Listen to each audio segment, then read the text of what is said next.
Total pendapatan Inter dari sponsor jersey mencapai 60 juta euro.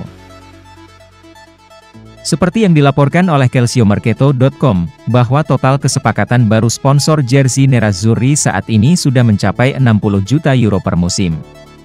Berikut rincian selengkapnya. Kesepakatan baru antara Inter Milan dan Nike telah tercapai berdurasi 8 tahun, berjalan hingga 2030 bernilai sekitar 25 juta euro per tahun plus bonus. Angka tersebut meningkat hingga 2 kali lipat dari nilai kesepakatan mereka sebelumnya, di mana kemitraan antara Inter dengan Nike sebelumnya hanya bernilai sekitar 12,5 juta euro per musim. Pendapatan lainnya yaitu dari Digital Beats yang beralih dari sponsor lengan ke sponsor utama jersey untuk menggantikan Socios. Pemasukan dari sponsor di bagian depan ini meningkat dari 23 euro menjadi 30 juta euro. Selain itu, pendapatan dari Lenovo sebagai sponsor bagian belakang jersey juga telah dikonfirmasi, yang menjamin tambahan pundi-pundi Inter sekitar 5 juta euro. Klub juga masih memiliki ruang untuk menambah sponsor bagian lengan jersey setelah Digital Beats beralih dari sponsor lengan ke sponsor utama.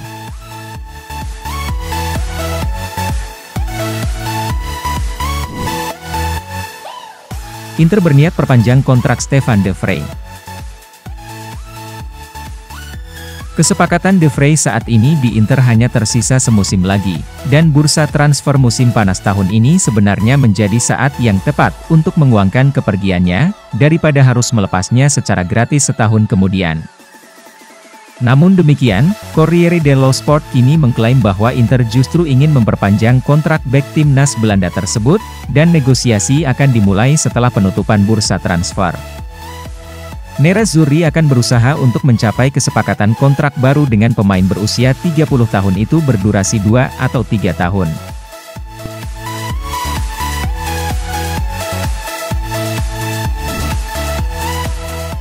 Fabrizio Biasin, hanya Salernitana yang mau penuhi tuntutan Pinamonti. Pinamonti sangat tertarik bergabung dengan Atalanta karena merasa cocok dengan proyek olahraga klub Bergamo, namun mereka belum mampu membuat tawaran yang memuaskan bagi Inter.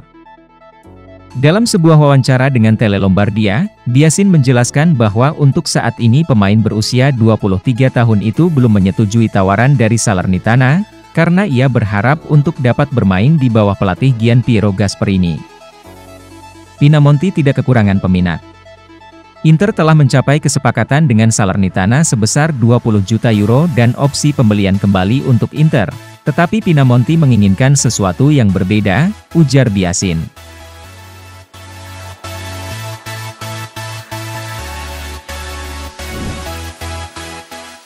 Inter keberatan dengan banderol Milenkovic sebesar 20 juta euro.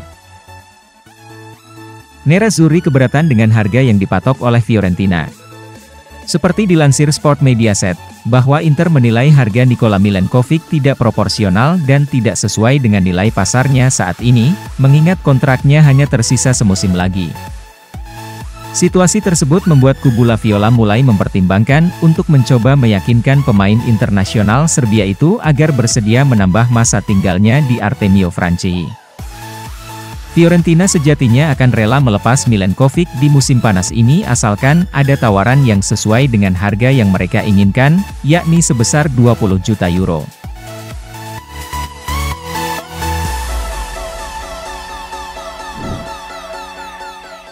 Tolak semua tawaran, Dzeko ingin bertahan di Inter.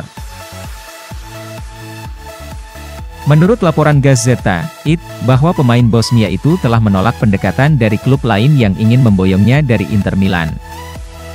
Penolakan Edin Dzeko untuk pindah disebabkan karena dirinya masih ingin bertahan bersama tim berjuluk Nerazzurri itu walaupun timnya berhasil memulangkan Romelu Lukaku dengan status pinjaman dari Chelsea.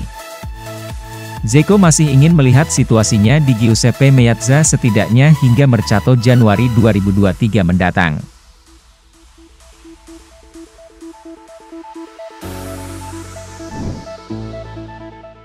PSG tak akan naikkan tawarannya untuk Milan Skriniar. Pada jendela transfer kali ini, Milan Skriniar sejatinya sudah menemui kesepakatan verbal dengan PSG untuk hijrah ke Parc des Princes. Namun bek asal Slovakia itu tak bisa merampungkan kepindahannya lantaran Inter Milan ngotot baru akan melepasnya di angka 70 juta euro. Nilai transfer itulah yang pada akhirnya membuat saga transfer Skriniar kian berlarut-larut. Sport Italia melaporkan jika PSG hanya sanggup menebus Skriniar di angka 60 juta euro, 912 miliar rupiah, dan 10 juta euro sisanya akan mereka kumpulkan dari skema bonus atau jumlah penampilan.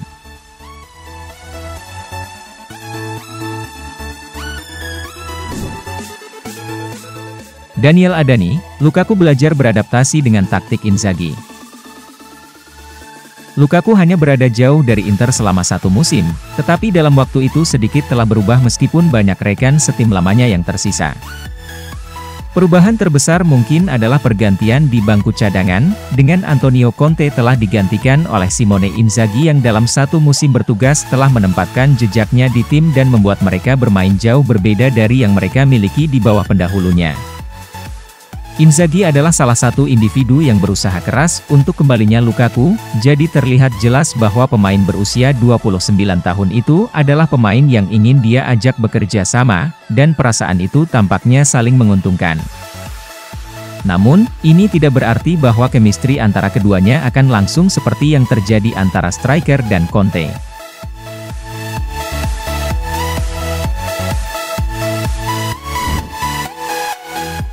Chelsea dapat menghidupkan kembali ketertarikan pada Denzel Dumfries. Chelsea telah menunjukkan minat pada Dumfries, dengan nama pemain berusia 26 tahun itu muncul selama pembicaraan untuk pengembalian pinjaman Romelu Lukaku ke Inter. Sekarang, setelah gagal dalam upaya mereka untuk mengontrak Kounde yang tampaknya menuju ke Barcelona, The Blues bertujuan untuk memperkuat dengan penandatanganan defensif lainnya, dan mereka dapat mengubah strategi mereka. Setelah kehilangan target prioritas di Kounde, daripada mencari satu bek tengah lagi dengan profil pemain Prancis itu, mereka bisa mempertahankan Kapten Cesar Azpilicueta dan memindahkannya secara permanen ke bek tengah untuk mengisi opsi di 3 bek. Dengan pemain Spanyol itu berpotensi tidak lagi bermain melebar, Tuchel kemudian menginginkan opsi bek sayap lain, dan Dumfries adalah pemain yang semakin mereka minati, terutama karena mereka melihat pemain Belanda itu lebih bisa dicapai daripada Milan Skriniar.